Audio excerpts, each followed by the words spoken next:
Disculpen el cambio de horario. Estábamos ahorita en los Estados Unidos cambiando a horario de invierno y todavía esto genera un poquito de conflictos de horario con las clases de mi señora. Entonces hoy la clase irá un poquito larga para compensar, y con esto hoy terminaremos ya finalmente el tema de Melajot de Shabbat. Ya nos quedan muy pocas clases de Hilchot Shabbat, y lo que va a suceder después, Javerim, es vamos a tener un poquito de una pequeña pausa en las clases públicas mientras terminamos estas clases de introducción, pero ya pues les contaré todo esto por la cuenta de Facebook pertinente. Ok, bueno, estábamos en la electricidad de Shabbat. Ok, preguntas de la clase anterior.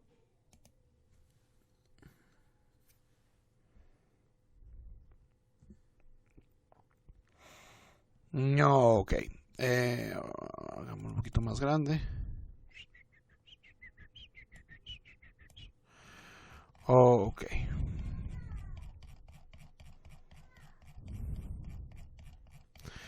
Entonces, estábamos hablando del gran debate que hay sobre la naturaleza de la electricidad en la halajá. El rabino Haim David Halevi, que es el autor que hemos venido estudiando desde hace rato, insiste en que la electricidad y todo tipo de electricidad es fuego. Y por lo tanto activar un circuito eléctrico en Shabbat cae bajo la prohibición de una melajá, o sea, es una melajá. Hay otras teorías en la halajá, dentro incluso del rango tradicional, incluyendo la opinión del rabino Shlomo Zalman Auerbach, el cual dice que básicamente esto es Uvda de Julín, es decir, no es propiamente una melajá, pero es algo que debe ser prohibido porque es una manifestación normal de la actividad que hacemos en los días que no son Shabbat. Se ha dicho de paso, Javier, una aclaración muy importante que debo hacer, que no hice la vez pasada, es que, por supuesto, si yo utilizo la electricidad para hacer una melajá, ¿cierto? Prendo la podadora, una podadora eléctrica, o prendo la hornilla eléctrica para cocinar, esto en sí mismo es una melajá, así la electricidad no lo sea. Estamos aquí hablando verdaderamente es de el tema, por ejemplo, de, no sé, de prender accidentalmente una luz. O sea, ya yo les dije mi posición personal, que es, o sea, yo me abstengo en lo posible de utilizar electricidad en Shabbat, pero si accidentalmente lo hago, o por ejemplo hay una gran necesidad en ese caso es algo que podría entrar a considerarse como algo posible de hacer. El caso que habíamos hablado es el caso, por ejemplo, de las personas que no pueden llegar a la sinagoga, sino pasando una carta, una tarjeta por un lector electrónico. Ese es un tema pues donde yo estaría dispuesto a dar psak personal, pero si la electricidad es una melajá, entonces pues no hay absolutamente nada que hacer, no es posible hacer nada al respecto. ¿Preguntas sobre esto?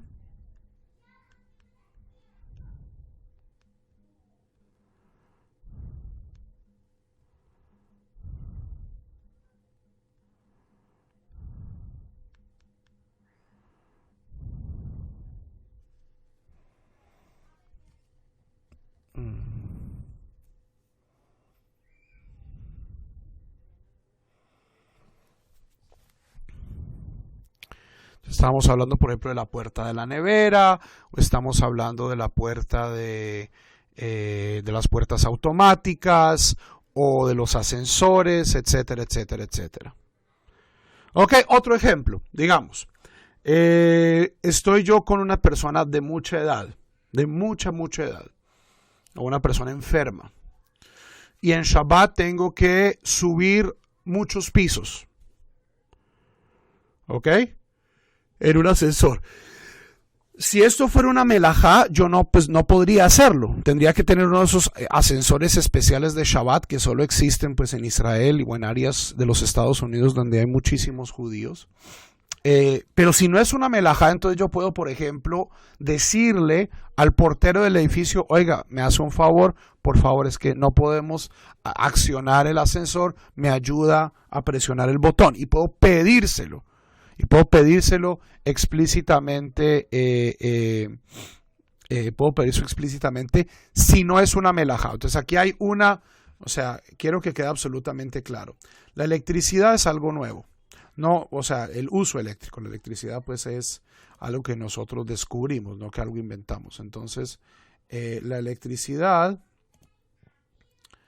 es algo nuevo, así, como el flash, como el símbolo del flash. Hay dos posibilidades. O esto es una melajá, en cuyo caso hay muy poco que nosotros podamos hacer. No podemos pedirle, por ejemplo, uno no le puede pedir en Shabbat a un goy que haga una melajá por uno. O sea, en ese caso, si yo llego con mi abuelito, ¿cierto? Y se nos cogió la noche para llegar a Shabbat y tenemos que subir al piso número 15. Es obvio que mi abuelo no va a poder subir las escaleras. Si es una melajá, no hay absolutamente nada que yo pueda hacer. Lo único que puedo hacer es sentarme a esperar a que venga alguien a utilizar el ascensor por sí mismo, ¿cierto? Y si me lleva al piso 15, me lleva al piso 8, me lleva al piso 3, pues no hay nada que yo pueda hacer. ¿Ok? Si no es una melajá, pero es algo que está prohibido de Rabanán, porque es algo, como ya habíamos dicho, más propio de Hol. Entonces yo puedo decir, trato de abstenerme, pero si hay una gran necesidad, o si lo hago accidentalmente, eso no clasifica como una melajá. Yo caigo particularmente de este lado, no solo porque hace la vida muchísimo más fácil, o sea, pero no es, en mi caso no es una opción, no opto por ello pragmáticamente, sino porque los argumentos que dicen que es una melajá no me convencen. Y nosotros debemos ser muy cuidadosos, muy cuidadosos cuando aparecen categorías completamente nuevas en la halajá, de no simplemente ir con nuestros instintos. Javerim, el Talmud no habla de la electricidad. Entonces, todo tipo de decisión halájica sobre la electricidad va a ser derivada, va a ser cuando comparamos la electricidad con algo más. Entonces, debemos ser cuidadosos en con qué comparamos la electricidad. En mi opinión, esta opción es muchísimo más sólida. Muchísimo más sólida. En el caso entonces ¿qué haría yo si yo tengo que llevar a mi abuelito de muy mala salud y tengo que subirlo a una asumiendo que mi abuelo es judío, mis dos abuelos ya fallecieron y no son judíos. Estoy acompañando al señor Katzman, ¿cierto? Y nos cogió la noche y llegamos ya entró Shabbat y llegamos a la casa. Y el señor no puede subir las escaleras. Primera opción, ¿hay alguien no judío que pueda hacerme el favor? Si es una melajá, no hay nada que yo pueda hacer. Si no es una melajá, como pienso yo, puedo decirle al portero, oiga, necesitamos por favor que nos haga un favor, nos sube al piso 15. Y en ese caso, no es una melajá, yo puedo pedirle, ¿cierto? No es algo que voy a hacer, pues, de tono solo. Y si yo, por ejemplo, voy solo, yo que estoy bien de salud y puedo subir los 15 pisos, yo subiría los 15 pisos a pie. Pero si voy con niños, si voy con el abuelo, en ese caso, primero, pedirle a una persona no judía. Si no hay una persona no judía, si es un edificio donde no hay portero, el portero está dormido, se fue de paseo, yo incluso operaría el ascensor yo mismo, pero lo haría beshinui, es decir, de manera diferente. No lo presionaría con el codo, con la barbilla, con la nariz, con el mentón. O sea, yo mismo operaría, si no hay esa opción, yo mismo operaría el ascensor. ¿Por qué? Porque no quiero arriesgar la vida del Señor. O sea, no quiero crear tampoco que el Shabbat se vuelva una carga. Y aquí tenemos dos valores en conflicto. Tenemos el valor de tratar de evitar estas acciones que nosotros hacemos con tanta facilidad en los días que no son Shabbat. Y tratar de preservar el valor de que el Shabbat es en efecto un día diferente, donde nosotros nos abstenemos de hacer muchas de las cosas que hacemos durante la semana.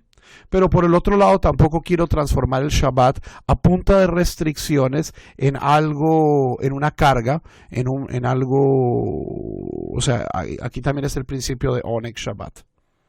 ¿Ok? Esta es mi aproximación, al tema de electricidad en Shabbat.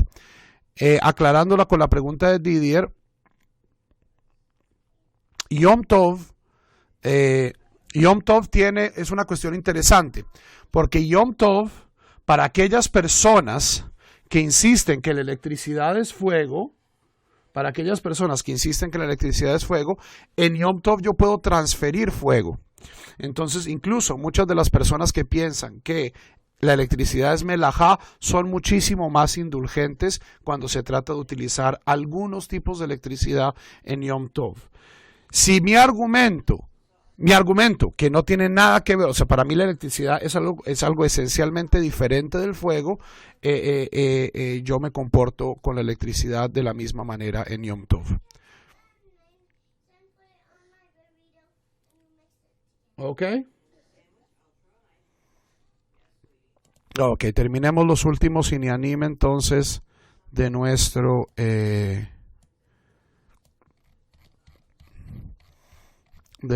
capítulo. Más de 77 alajot hemos estudiado, Javerim. Este ha sido, creo que unas 16 clases, algo así. O sea, para aquellas personas que están desde el comienzo, algo muy, un logro muy importante. Ok.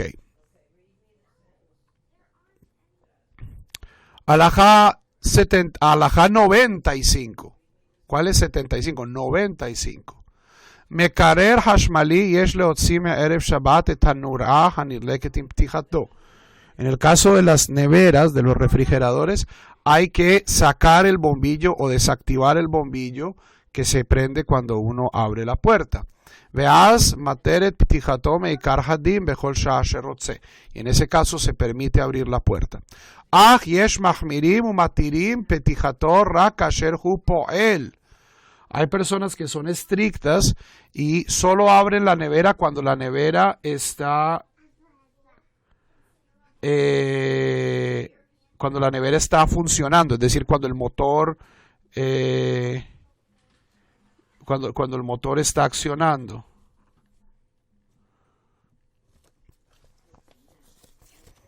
¿Ok? Porque ¿qué es lo que no se quiere hacer? Al abrir la nevera, ¿qué pasa con la temperatura interna de la nevera? Desciende y esto causa que el termostato se prenda y se prenda la nevera. O sea, yo estoy indirectamente prendiendo la nevera. Vehamachmir tavo alav berajá. Aquella persona que es estricta vendrá sobre él bendición. Vehamachmir yoter shelo leishtamesh bemekarer hashmali beshabbat kol ikar. Y aquella persona que es aún más estricta y no usa nevera absolutamente en Shabbat, vendrá sobre él aún más veraja. Ok. No comparto este psaco. O sea, como yo dije, tengo este texto me encanta. El rabino Haim David Halevi es una de las personas con la posición halágica, yo creo, más moderada, más moderna, ciertamente dentro del mundo tradicional sefaradí. Pero esta última página tengo muchas diferencias con él. ¿Qué es lo que hago yo? ¿Cuál es mi práctica? Yo apago trato de apagar el bombillo, y yo abro mi nevera sin ningún problema. En Israel venden unas cosas que se llama Mekalerot Shabbat, neveras de Shabbat, que tienen o sea, son neveras, y uno antes de Shabbat despicha un botón, eso apaga todas las luces, y no solo eso, sino que hace que la nevera no deje de funcionar, o sea, que el termostato no deje de funcionar todo el Shabbat. O sea, la nevera se pone súper fría, prácticamente todo se congela, pero pues es para evitar este tema del termostato. Haverim,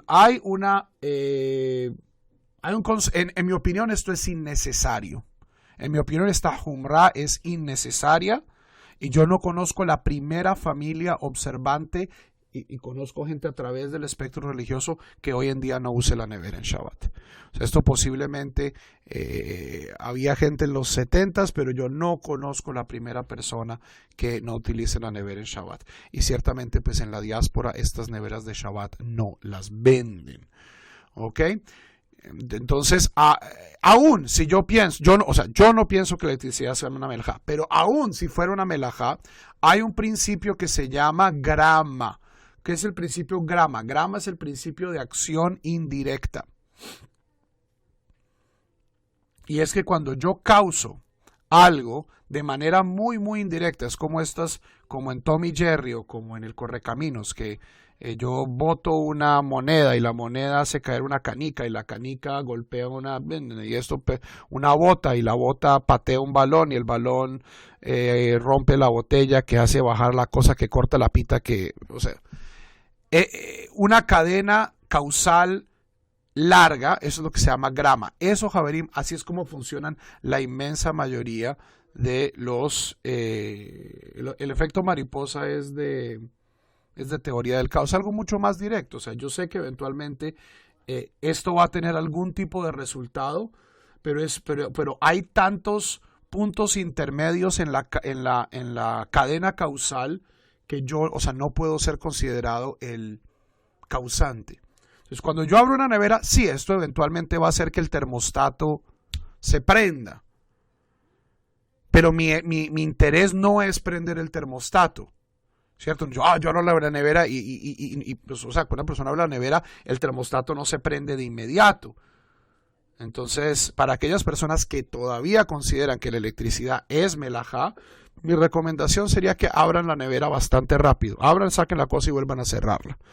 Eso yo creo que disminuye sus posibilidades de accionar el termostato. Nos visita Yudel Krinsky desde Nueva York.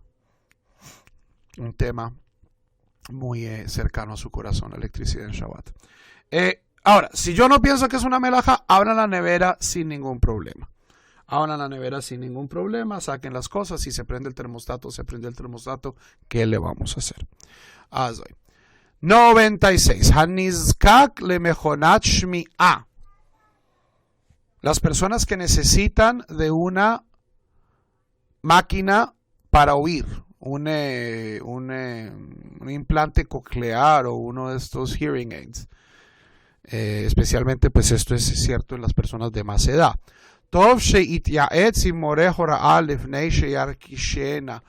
Debe consultar con su rabino antes de ponérsela.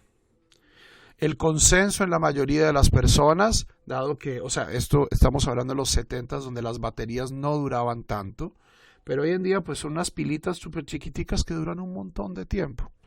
Entonces no hay ningún problema. Sí, para personas de edad, para problemas que tienen dificultades de oír, ponerse estos aparatos en Shabbat. Ufashut shegam טרנזיסטור המופעל באמצעות סוללות וכל מכשיר אחר המופעל באמצעות סוללות, השימוש בהם אסור בשבת. Todas las cosas que funcionan con pilas, incluyendo el transistor,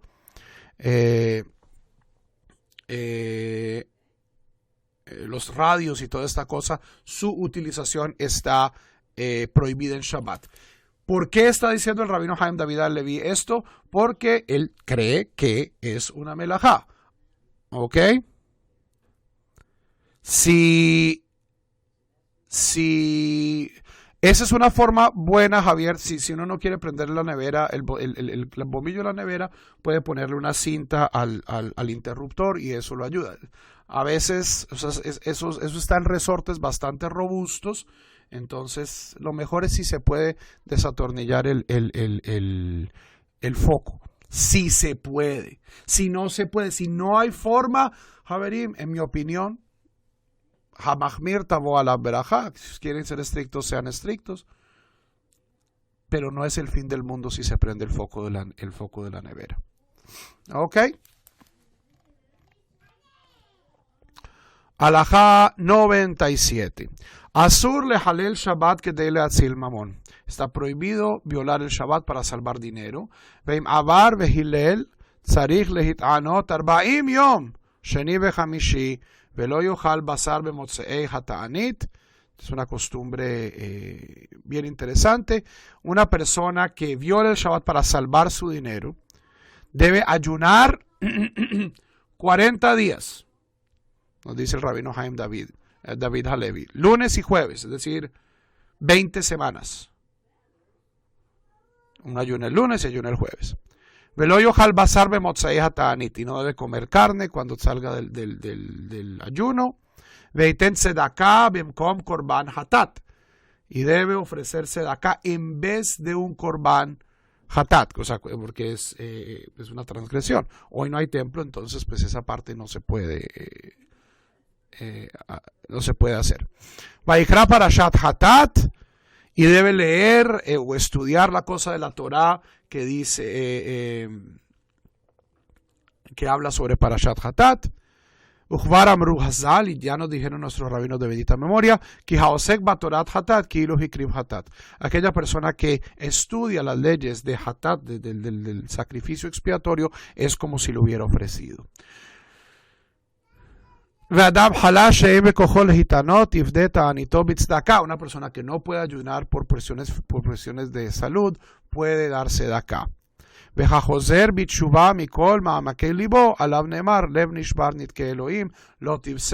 persona que vuelve, o sea, se arrepiente de lo que hizo y hace teshuvah completa, nos dice que un corazón contrito Dios no va a abandonar, y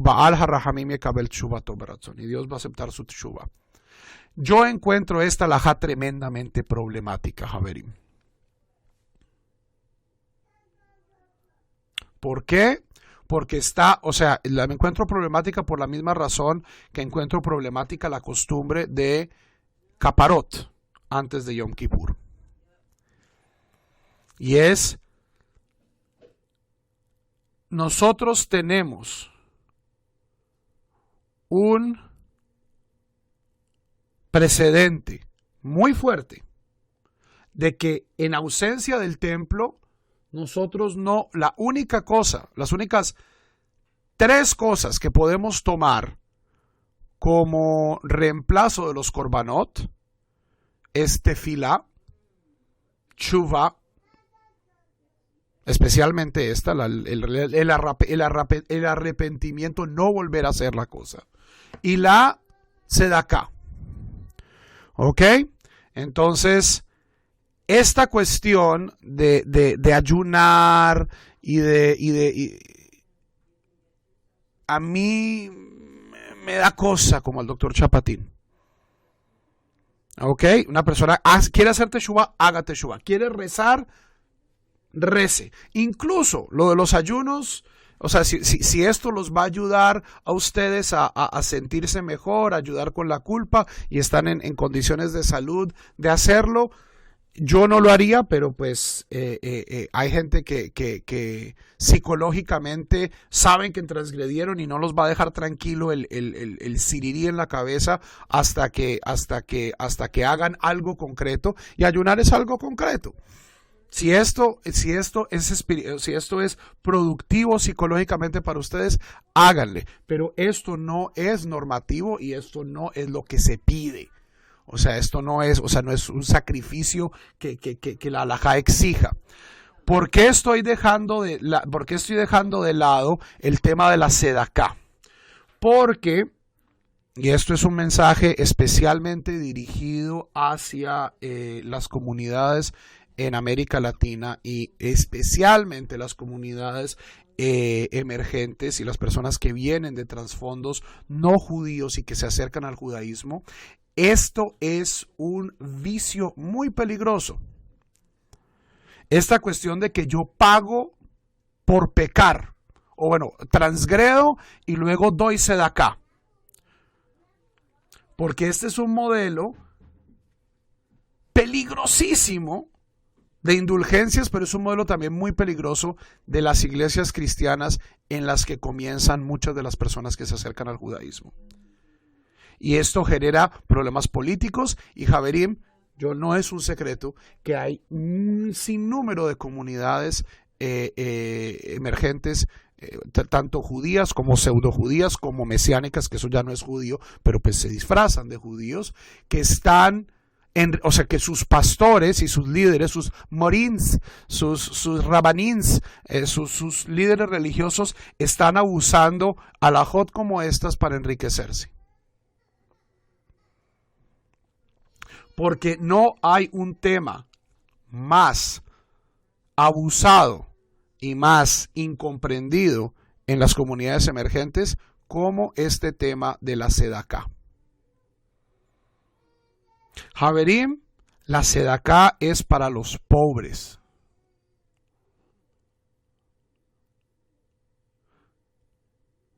Ustedes cuando a mí me dan una donación en Kol Tuv Sefarad, eso no es sedacá.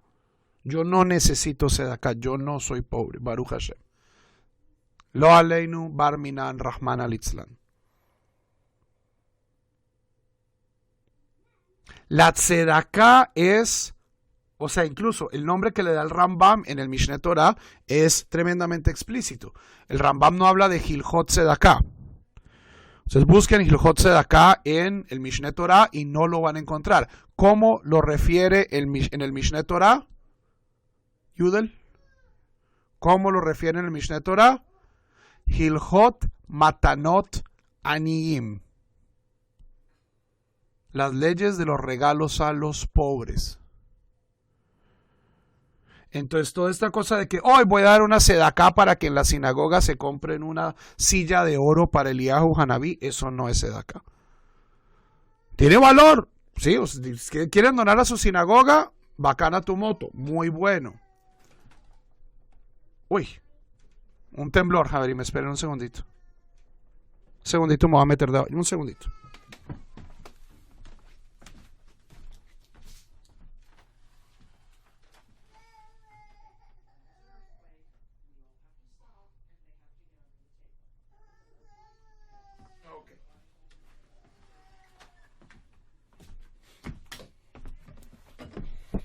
Ok, ya pasó. Aquí como viven bombeándole agua a la tierra, Oklahoma pasó de ser uno de los sitios más estables geológicamente de los Estados Unidos a la capital de los terremotos en Estados Unidos. Ahí está la codicia humana pintadita.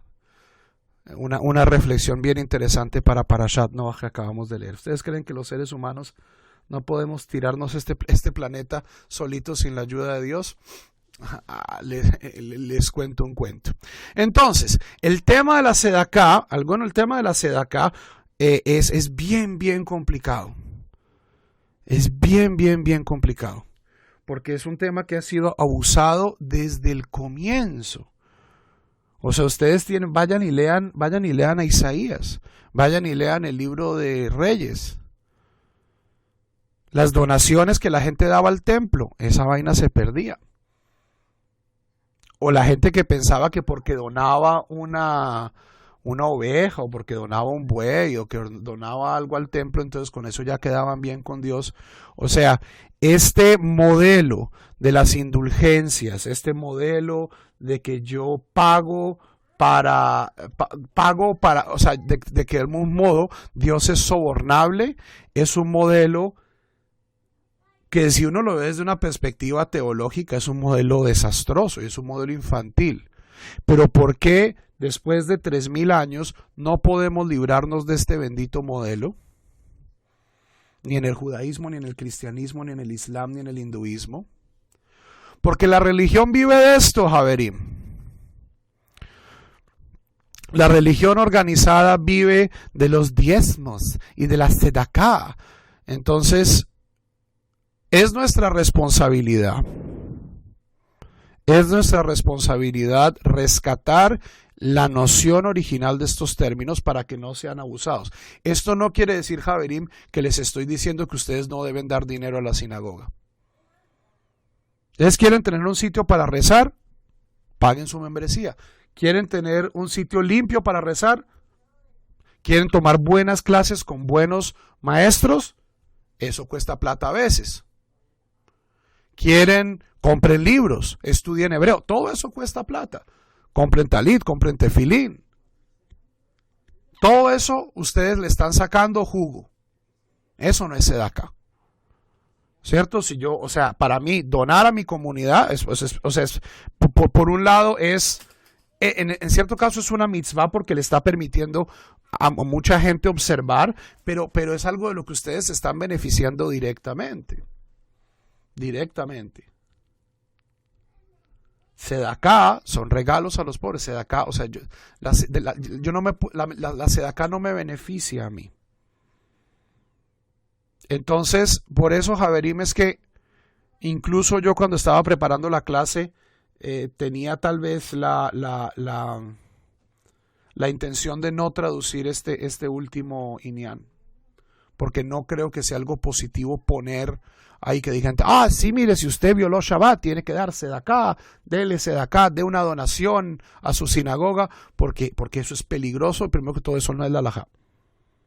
Y segundo, en un contexto como el contexto de las comunidades latinoamericanas, especialmente las comunidades emergentes, una halajá de estas puede ser tremendamente dañina, tremendamente nociva, porque perpetúa un modelo que es malo para el judaísmo, como lo fue malo para el cristianismo, como lo es malo para las iglesias de garaje, y es malo para la gente. Es malo porque le está sacando plata del bolsillo, y segundo, porque uno le está vendiendo la idea de que Dios está a la venta. Y Dios no está a la venta. La única forma de liberarme yo de mis transgresiones hoy en día es la teshuvá, es trabajarle internamente a cómo puedo yo no volver a hacer esto. La tefilá ayuda también.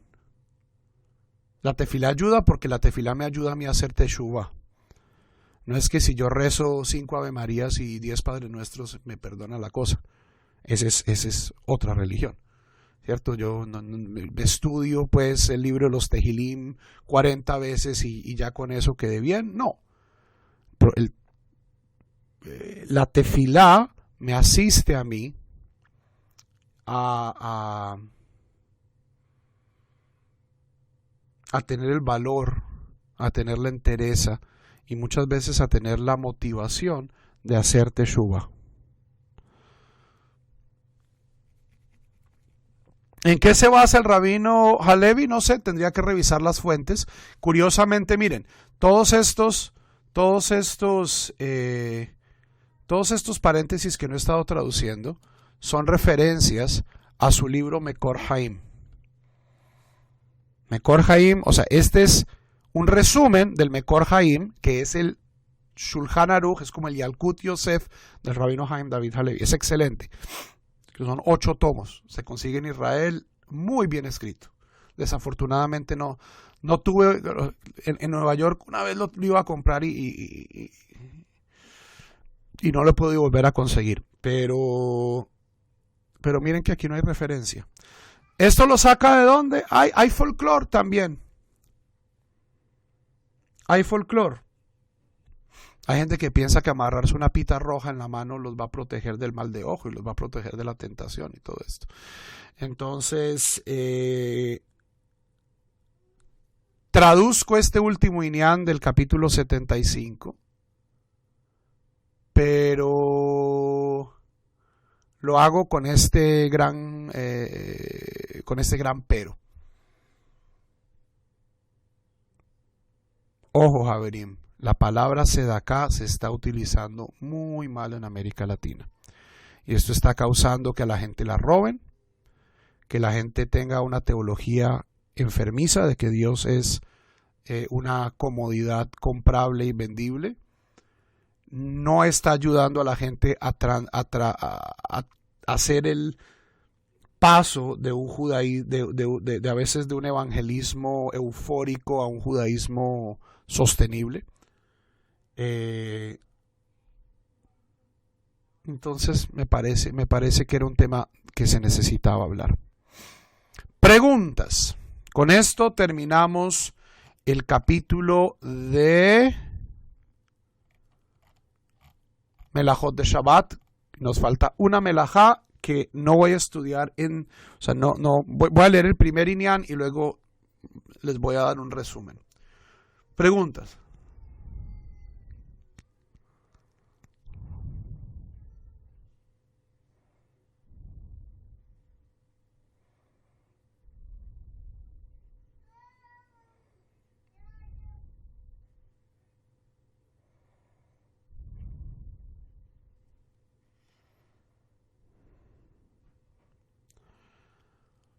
Donaciones, ok, sí, donaciones no son sedaká.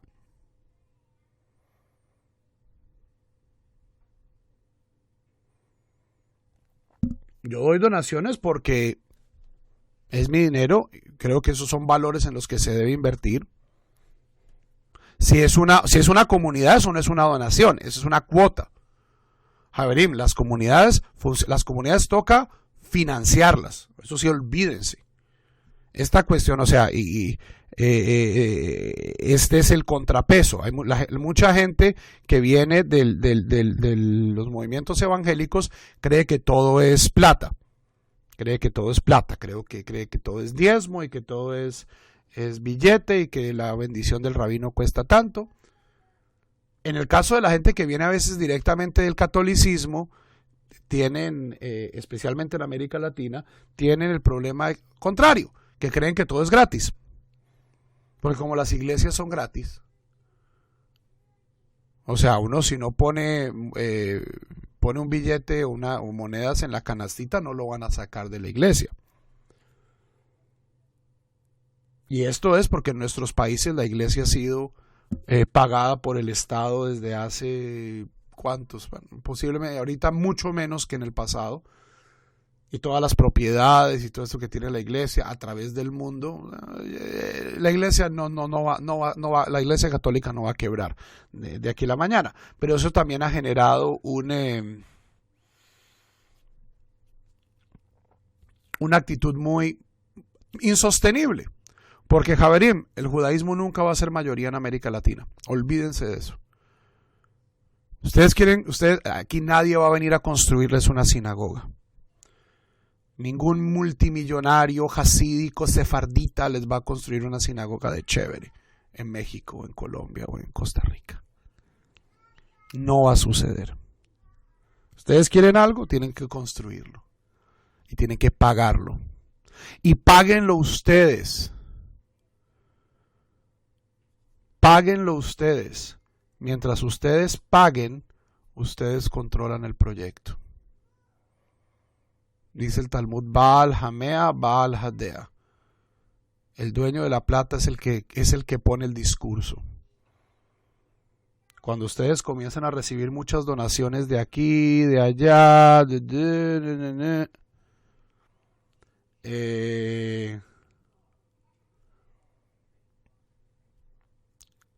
su sinagoga cada vez va a ser menos de ustedes.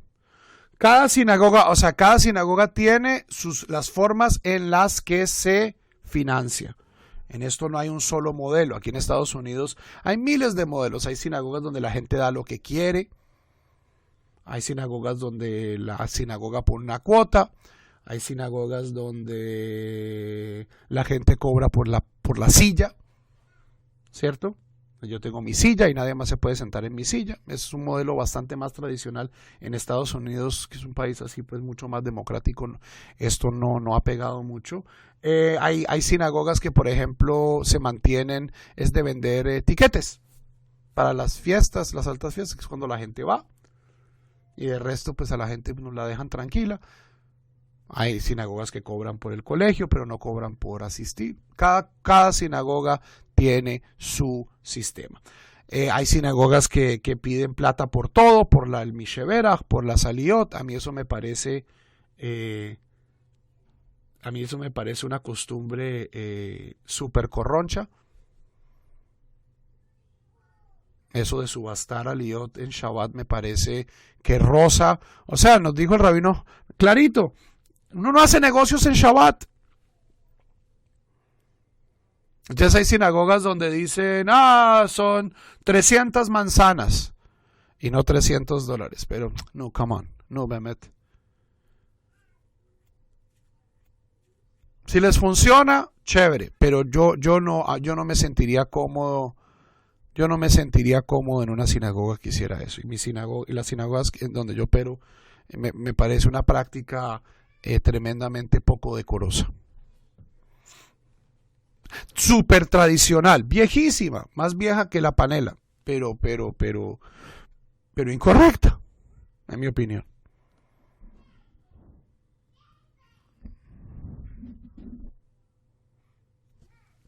¿Ok? Ok. Llegamos entonces a la última melajá, que es la melajá de Hotza'a. Sacar cosas de un dominio al otro. Esta melajá es la más complicada de todas las melajot. Si ustedes agarran Masejet Shabbat, más o menos la mitad de Masejet Shabbat, hasta el capítulo 12 más o menos, habla práctica y exclusivamente de esta melajá, de que yo no puedo sacar cosas de mi casa ni meter cosas a mi casa. ¿Ok? No solo eso, sino que aparte de la mitad de Masejet Shabbat, que es súper gordo, es el Masejet más grueso del Talmud, hay todo un tratado extra que también es súper gordo, que se llama Eruvin, que tiene que ver con las trampas, entre comillas, legales que se inventaron los rabinos para poder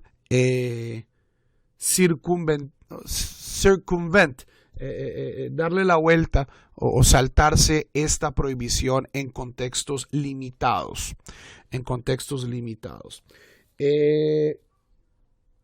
Una introducción histórica. Es posible, Javerim, que originalmente, o sea, por lo que dicen los versos de la Torá, que el ideal halágico de la antigüedad fuera que la gente no saliera de sus casas en Shabbat. Y esto es perfectamente normal si uno cae en cuenta de los siguientes dos datos. En la época bíblica, Javerim, ¿dónde vivía la gente?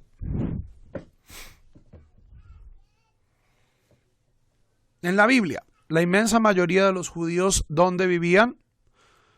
No tanto en tiendas, hablemos del periodo de David, de los profetas. Vivían en el campo. Si había 3 ciudades, no había 4. Primer punto. Segundo punto. En la época bíblica había sinagogas.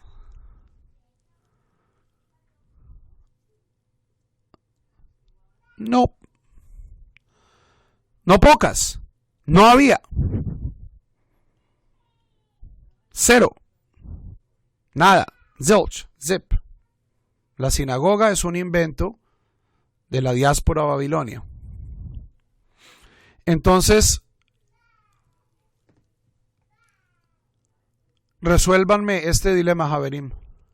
Si no hay sinagogas, Y la gente no vive en pueblos, sino que viven en finquitas. La mayoría de la gente vive en finquitas, cada uno pues con su parcela. ¿Yo qué voy a hacer en Shabbat?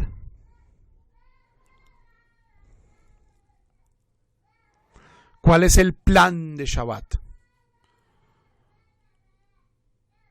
Quedarme en la casa.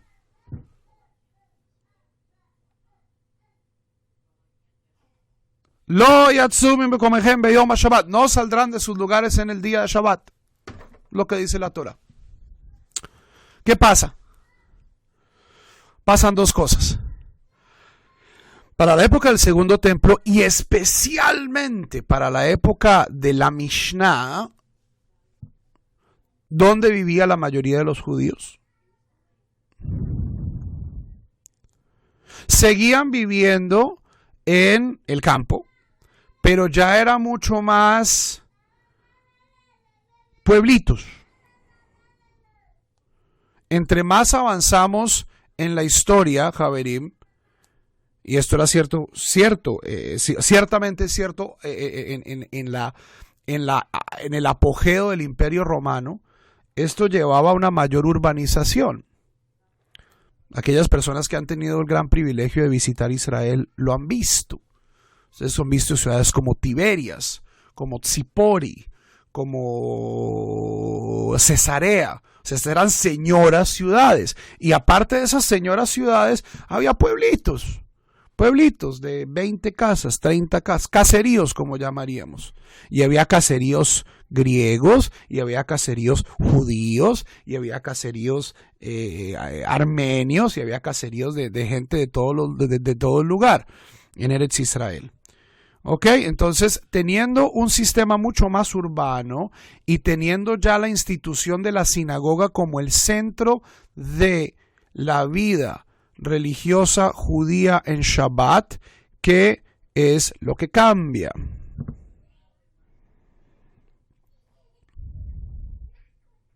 Mitzvot de hombres. Sí, mitzvot de hombres. Esta es una de las grandes reformas rabínicas, en mi opinión. O sea, hoy en día prácticamente cuando uno le dice a la gente, mire, usted no puede sacar las llaves de la casa en Shabbat.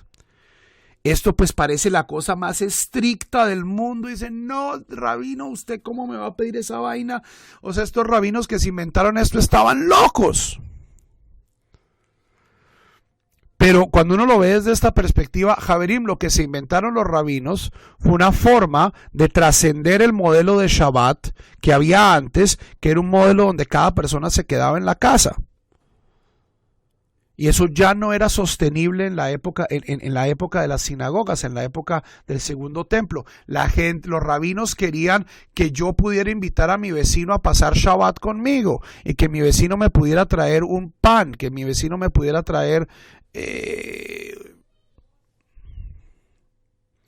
Entonces por eso es que aparecen todas estas categorías, no como la prohibición, sino esta es una reforma de una ley bíblica tremendamente estricta que respondía a las circunstancias, como dicen en alemán, el Sitzimleben, como vivía la gente en la época bíblica. Ese Sitzimleben ya era diferente en la época del Segundo Templo, y lo que estamos desarrollando aquí son categorías que nos permiten de cierto modo trascender esta prohibición original de la Torah. ¿Sí me hago entender? Los rabinos lo que están tratando de buscar es una forma de que la gente pueda salir de sus casas en Shabbat, para que puedan ir a la sinagoga y para que puedan hacer comunidad, para que se puedan visitar el uno al otro, para que puedan tener cenas en la casa de los otros. ¿Y cómo sabemos que esto era una reforma? ¿Cómo sabemos que esto era algo que era originalmente de los rabinos? Porque había varios grupos en Eretz Israel, a la par que los rabinos, que no hacían caso de esto. El ejemplo más clásico y mejor conocido son las sectas del Mar Muerto, las sectas de Qumran. ¿Qué hacía esta gente en Shabbat, Javerim?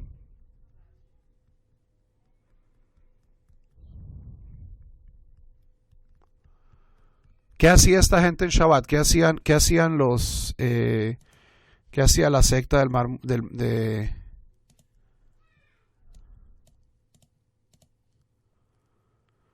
Esta gente vivían, recordemos, esta gente eran como monjes.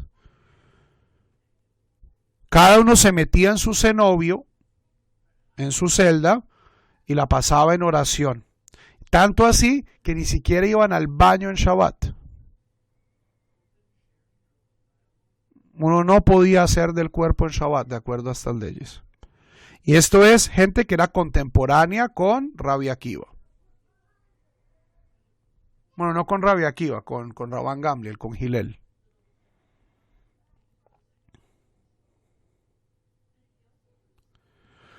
En la diáspora tenemos otro fenómeno. Filón de Alejandría. Filón era un filósofo judío, el primer filósofo judío. Era un aristócrata judío de Alejandría que escribió las primeras obras alegóricas en griego sobre la Biblia.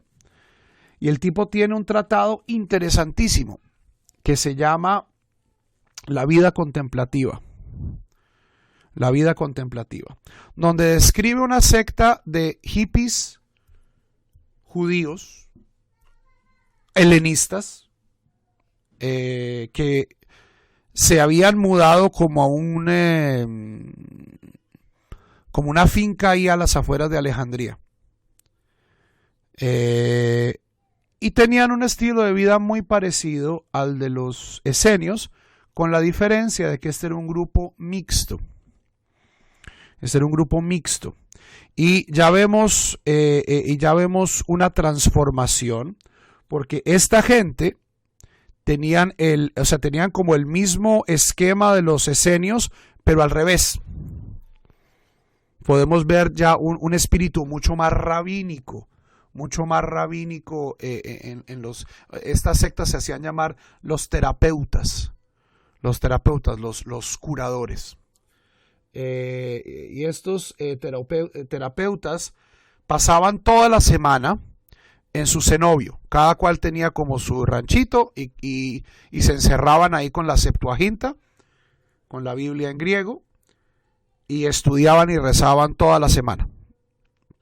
Pero en Shabbat, nos dice Filón, se reunían en una mesa, como en un salón comunal, los hombres de un lado, las mujeres del otro, separados por una pared. Es la primera mención histórica de una mejitzá. La primera mención de una mejitzá viene de un texto helenista. Saquen ustedes sus conclusiones. Eso sí, y tenían una cena común, comían todos juntos y cantaban. Nos dice Filón, en un lado cantaban los hombres y las mujeres le respondían, luego las mujeres cantaban y los hombres le respondían. Y daban discursos sobre la Torá.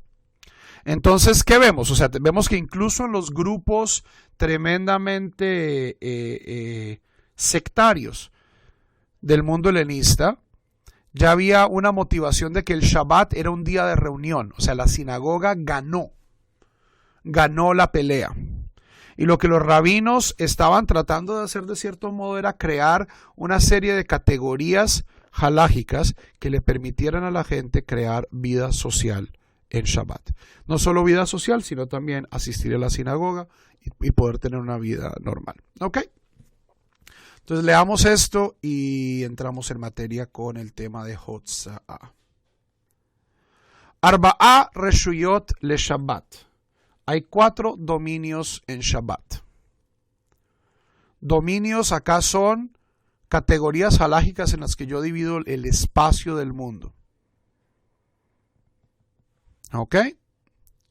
Reshut hayahid, el espacio privado, el dominio privado. Vehu makom hamukav mehitzot gevohot asarat tefahim. Es un espacio rodeado por murallas o por una pared, por una separación, por una cerca de 10 palmos, de 10 puños de alto. Hoy en día 1 metro. Veyesh bo lefajot arba'at fajim al arba'at fajim o yoter. Y el espacio tiene un área, el espacio tiene un área cuanto menos de 4 puños por 4 puños. Entonces toda cosa que tenga como mínimo 40 centímetros por 40 centímetros y tenga una cerca rodeándolo de al menos 1 metro de alto, esto se considera Reshut Hayahid, espacio privado. Vejen Haritz Amok Asara Berrahab Arba'a al Arba'a, un hueco, hay un hoyo a la orilla del mar. Si el hoyo tiene 40 centímetros por 40 centímetros y 1 metro de profundidad, ese hoyo se considera Reshut HaYahid, se considera espacio privado. Vejen Tel Gavoa Asara, una montaña, un montículo de tierra que tenga 1 metro de alto y tenga 40 centímetros como mínimo, 40 centímetros por 40 centímetros de ancho, se considera Reshut HaYahid, se considera espacio privado. Ven Tzarich Lomar Bait, y no hay que decir una casa, que eso es un espacio privado. Vejadome, o las cosas que se le parezcan. Shehu Reshut HaYahid, que se consideran espacio privado. ¿Ok? ¿Claro lo que es el espacio privado?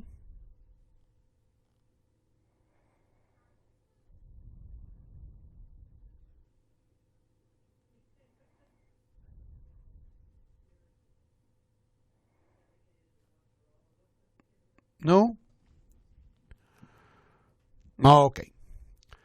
2.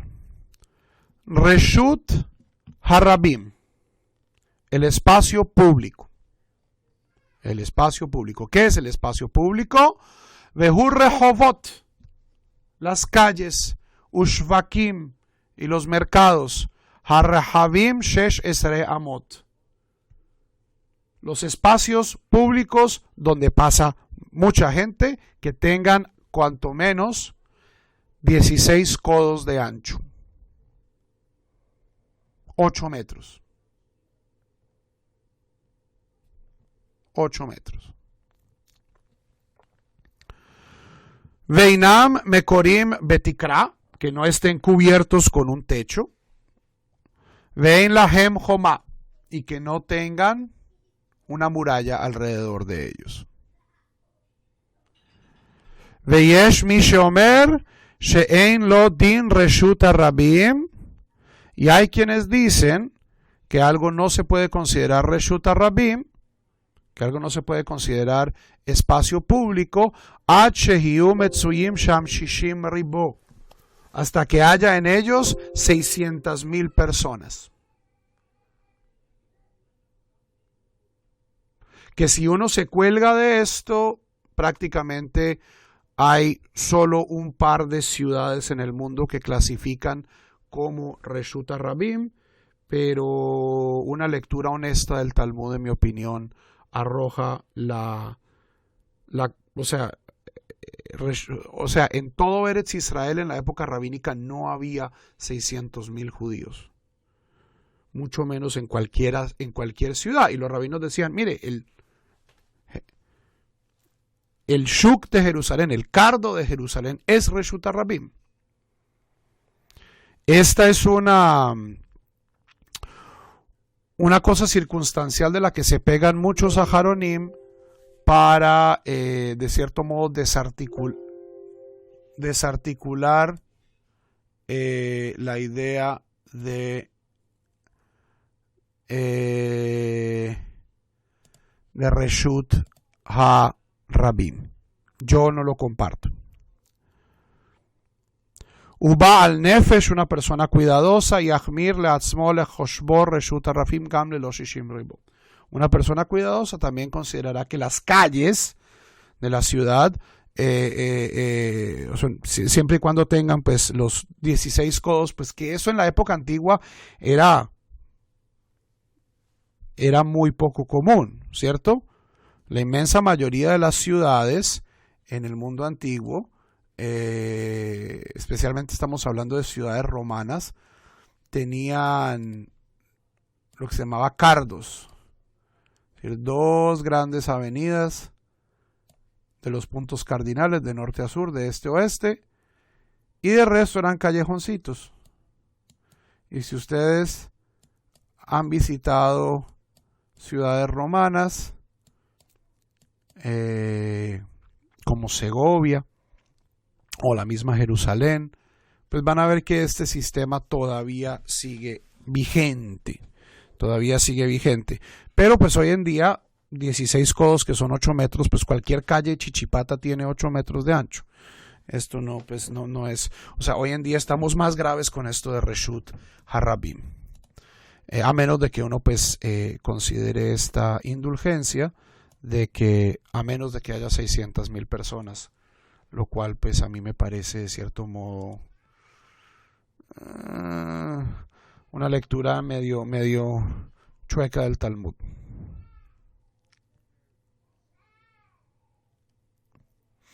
Ok.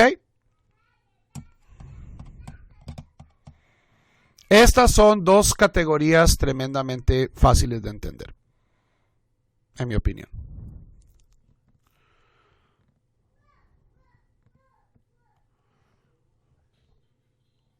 Tercera categoría, Carmelit. Carmelit es una categoría rabínica. Vehu makom sheino hiluch lerabim. Y es un sitio por donde no pasa la gente. Kegon, Yam, Ubik'a. Por ejemplo, el mar o un valle. Esto es lo que nosotros llamaríamos hoy espacio semipúblico, un potrero. ¿Ok? Y recordemos que en el mundo antiguo, hoy en día, para la mayoría de nosotros que vivimos en ciudades, nosotros salimos de nuestras ciudades y vemos el campo y lo vemos ¿qué? Lo vemos cercado. ¿Quieren adivinar, Javerim, en qué año se inventó el alambre de púas? Posiblemente el invento más importante y que más ha cambiado el agro en la historia de la historia. ¿Cuántos años tiene el alambre de púas?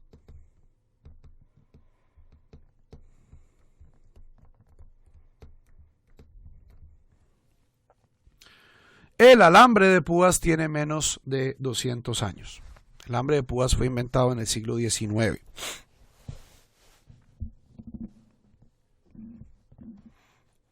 Mucho antes de la guerra, pero eso quiere decir, Javerim, que hace 300 años y ciertamente en la época de los rabinos, ¿qué había?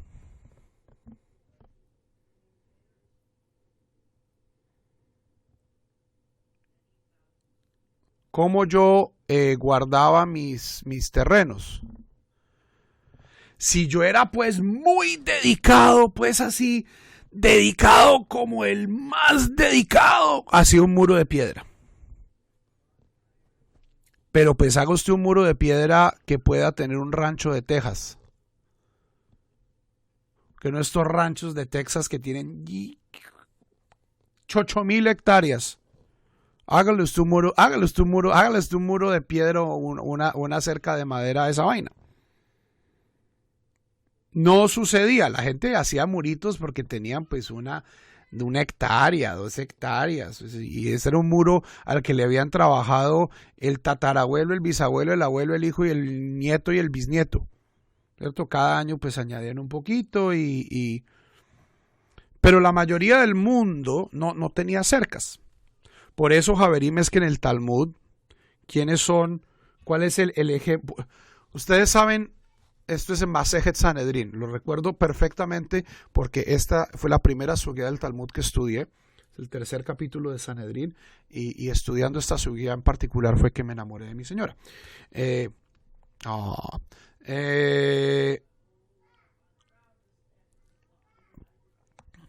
¿Por qué los pastores, no solo los de Belén, sino todos los pastores, no son testigos confiables en una corte? Roei son. Los pastores de Belén no pueden dar testimonio. ¿Por qué? ¿Por qué no pueden dar testimonio los pastores? De acuerdo al Talmud. En casos monetarios.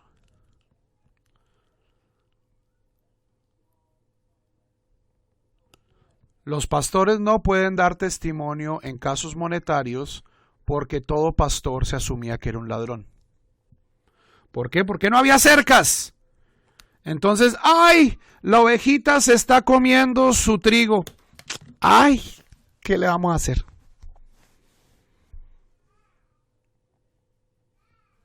¡Ay! Se me metieron mis 5 cabras.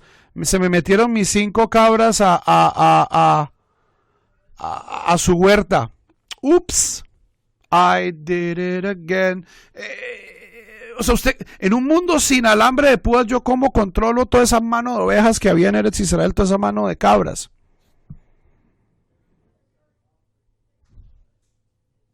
Por lo tanto, los pastores no se asumía que eran ladrones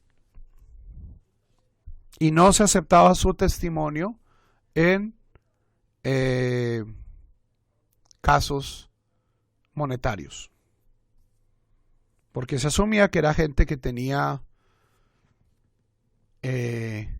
nociones un tanto flexibles de la propiedad privada. ¿Ok? No, o sea, y tampoco es que fueran malintencionados, ok, estoy pues pintando una caricatura. Es que si yo soy pastor, eventualmente mis ovejas se van a meter en su huerta.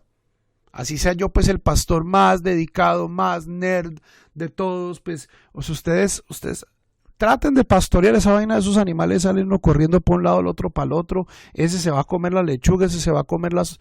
Es un problema. Entonces eventualmente quieranlo o no, los pastores van a acabar robando.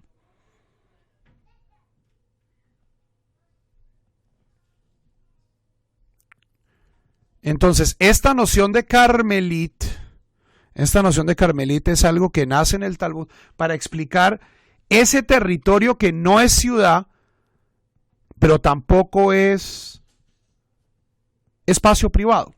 Es el resto del mundo. ¿Ok? Mekom Patur o, por ejemplo, ¿qué es Carmelit? Los callejones chiquitos entre las casas. Eso también es Carmelit, porque pues sí, puede que esto no sea, o sea, este espacio es abierto, pero es un espacio por el que no pasa mucha gente.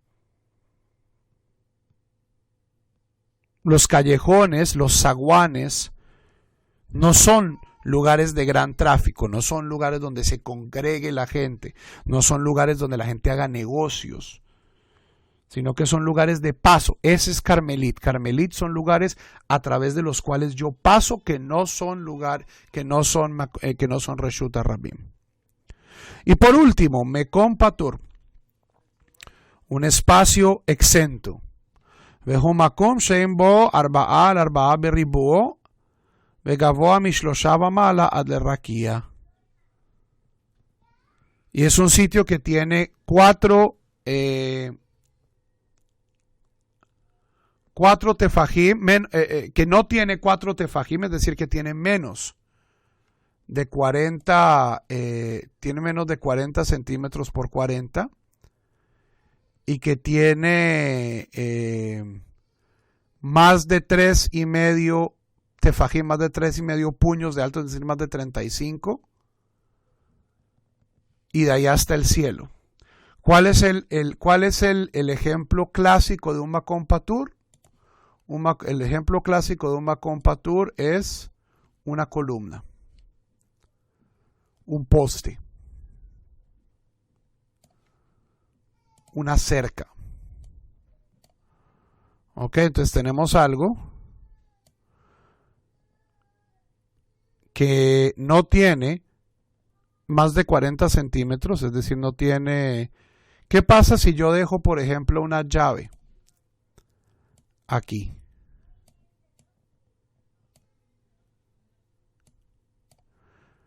¿Qué pasa si yo dejo una llave?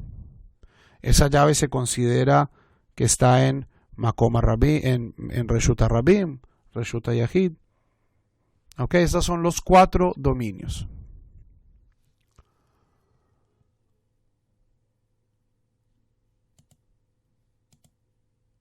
¿Qué es lo que está prohibido? ¿Cuál es la melajá? Min ha-Torah. La melajá, de acuerdo a la Torah, en hayav ele motziu machnis vezorek umoshit mereshuta yahid reshuta rabim ulehefech. De la Torah lo que está prohibido, lo que es una melajá, es el que saca o entra o tira o extiende del espacio privado al espacio público o viceversa. ¿Ok? Entonces yo salgo con mi canasta de picnic. Salgo con mi canasta de picnic de la casa a la calle. Entro con mi canasta de picnic de la calle a la casa. Tiro mi canasta de picnic de la calle a la casa por la ventana. Le extiendo mi canasta de picnic a mi esposa por la ventana de la casa. No can do. No se puede. Y eso es lo que está prohibido de oraita. Jajamim asru gam mi carmelit le reshuta yahid o le reshuta rabim o mehem le carmelit. Y los rabinos prohibieron sacar tanto del o sea, hacer todas estas mismas cosas de carmelit a espacio público o privado y de espacio público o privado a carmelit. ¿Ok? Pero echa la ley, echa la trampa. ¿Qué pasa si este carmelit tiene un eruv? ¿Qué pasa si... Y el caso clásico del que hablan los rabinos en Masejet Eruvim y en Masejet Shabbat es el siguiente. Yo tengo una serie de casas. El ejemplo que he utilizado en el pasado, y es un ejemplo bonito que sirve, es la vecindad del Chavo del Ocho. La vecindad del Chavo del Ocho. Pues no, este no es un esquema de la vecindad del Chavo del Ocho. Si recordamos muy bien, en la vecindad del Chavo del Ocho había 2 patios al menos. El patio central donde estaba el barril del Chavo y un patio que tenía una fuentecita que estaba como detrás de la casa de la Chilindrina. Entonces tenemos acá que vive toda la gente en la vecindad y la vecindad tiene una puerta que da al, no sé, a la avenida de Naucalpan, no sé, a Insurgentes o alguna calle en el Distrito Federal. Pregunta, ¿qué estatus halágico tiene cada casa? Pues es fácil, cada casa es privado. ¿Cierto? La casa de doña Clotilde, la casa de don Ramón, la casa de Jaimito el Cartero. Todos son espacios privados. Doña Florinda, todos son espacios privados. La calle. El Chavo sale a comprarse su torta, bueno, no puede ser de jamón. Sale a comprarse su torta kosher. En la calle, eso ya es que es espacio público. Reshuta Rabim.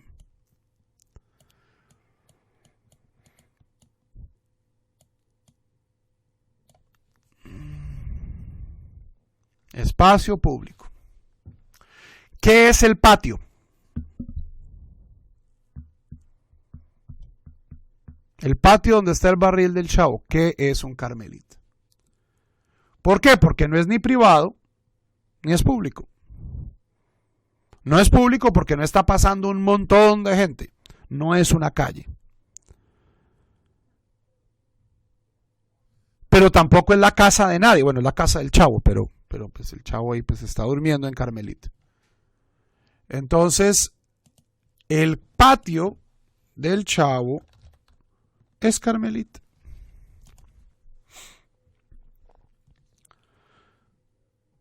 Si yo no hago nada, si yo no hago absolutamente nada, y asumamos que todos en la vecindad del Chavo son judíos, yo no puedo sacar, Kiko no puede sacar nada al Carmelit y no puede meter nada del Carmelit a su casa en Shabbat. Mucho menos, por supuesto, sacarlo de su casa a través del Carmelit a la calle. ¿Ok? Jerusalén tiene un estatus especial. Jerusalén tiene un estatus especial en Hilchot Eruvim. Jerusalén es Reshut HaRabim. Toda ella. Así tenga murallas. Las murallas están abiertas. Entonces, ¿qué pasa?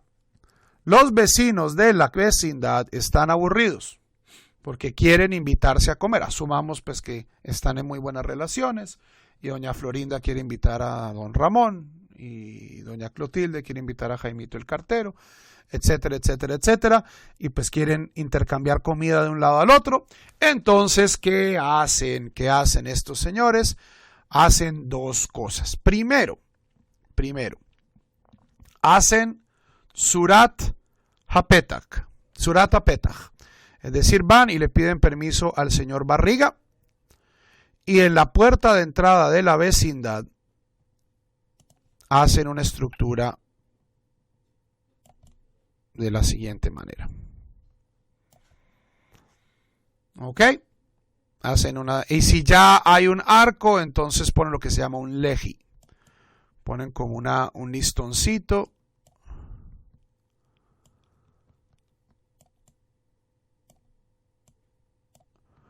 Esto es suponiendo que no cierran la vecindad. O sea, que la vecindad no tiene una puerta, un portón que cierre. No quieren cerrar el portón de la vecindad.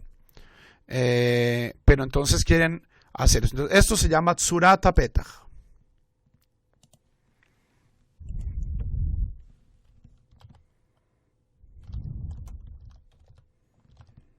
Que es la forma Surat Petach de una puerta.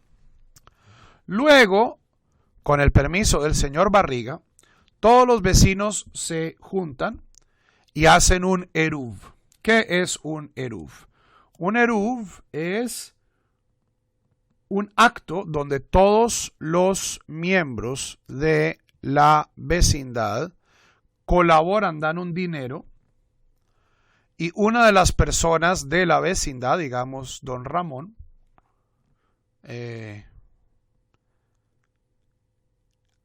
antes de Shabbat, con todo ese dinero, compra una, por lo general, matzá.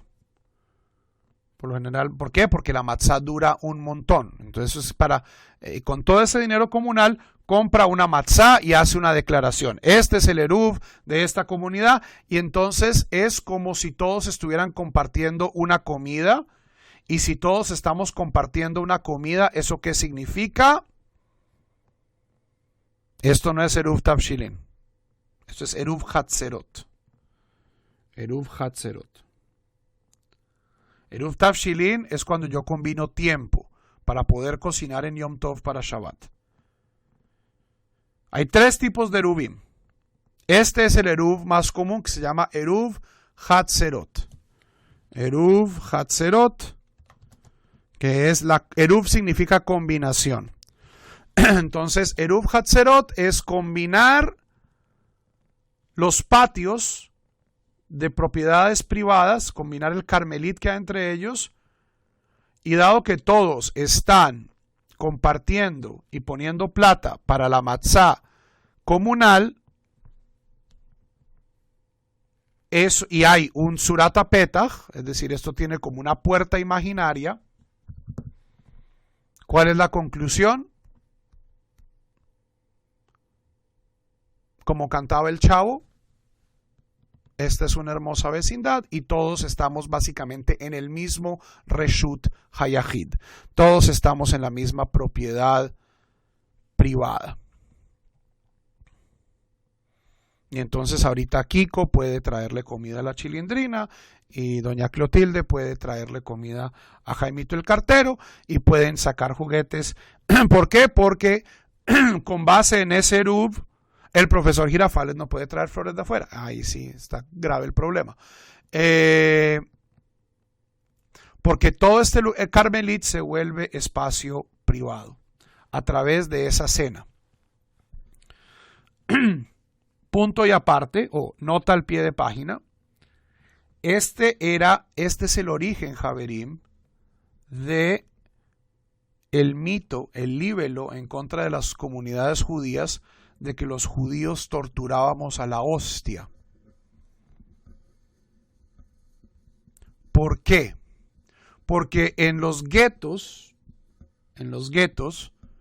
que prácticamente los guetos medievales y los guetos renacentistas que eran una vecindad, eran callejones sin salida, por lo general con una puerta, lo que se llamaba el Judengasse o la judería, eran callejones cerrados donde solo vivían judíos, y pues hacerle un Eruv a esa vaina es facilísimo. Entonces, ¿dónde creen ustedes, Javerim, que guardaban el Eruv? ¿Cuál es el sitio más público que tiene la gente? La sinagoga.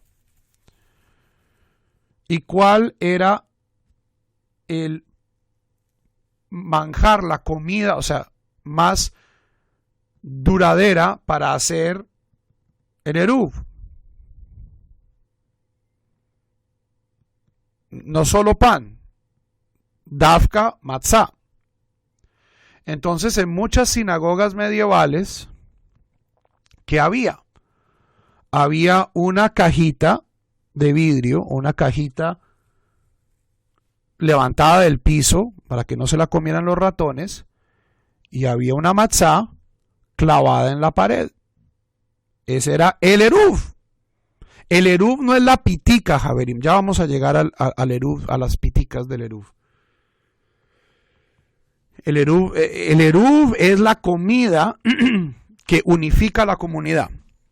Es el acto de unificación. La pitica, la piolita esta sobre las líneas telefónicas, esa trampa, eso se llama Tsurata Petach. ¿Ok? Entonces a veces cuando llegaban los inquisidores decían, bueno, ¿y esa hostia que está ahí clavada en la pared qué es? ¡Ah! Están torturando la hostia de Cristo. Y explíquele usted a los inquisidores, no, es que ese pan nos permite sacar cosas de una casa a la otra. ¿Cómo yo, moñito? Écheme una de vaqueros.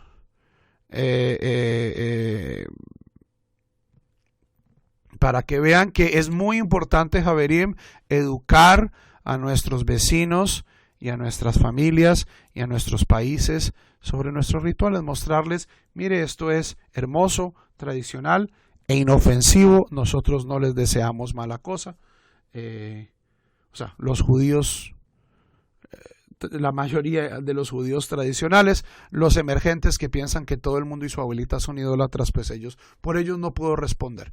Pero la inmensa mayoría del judaísmo es una religión tremendamente positiva, proactiva, y en nuestros rituales no le desean mala fe a nadie, pero pues si uno no los explica, esto pues puede generar muchísimo problema. Ok. Esto era el Eruv medieval.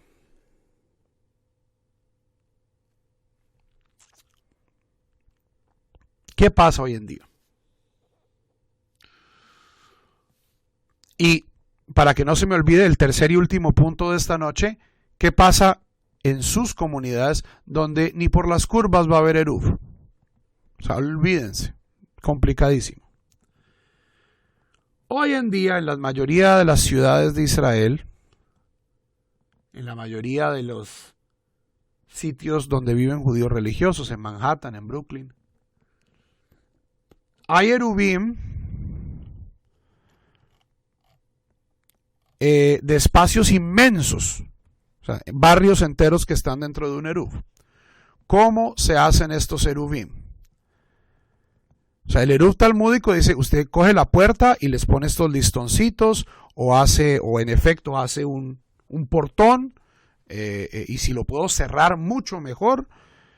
Entonces no, esto por supuesto en una ciudad moderna no se puede hacer. Entonces, ¿qué es lo que hacen? Aprovechando los cables del teléfono, entonces tenemos aquí un poste telefónico con los cables, y le ponen el listoncito, el leji, se lo ponen así.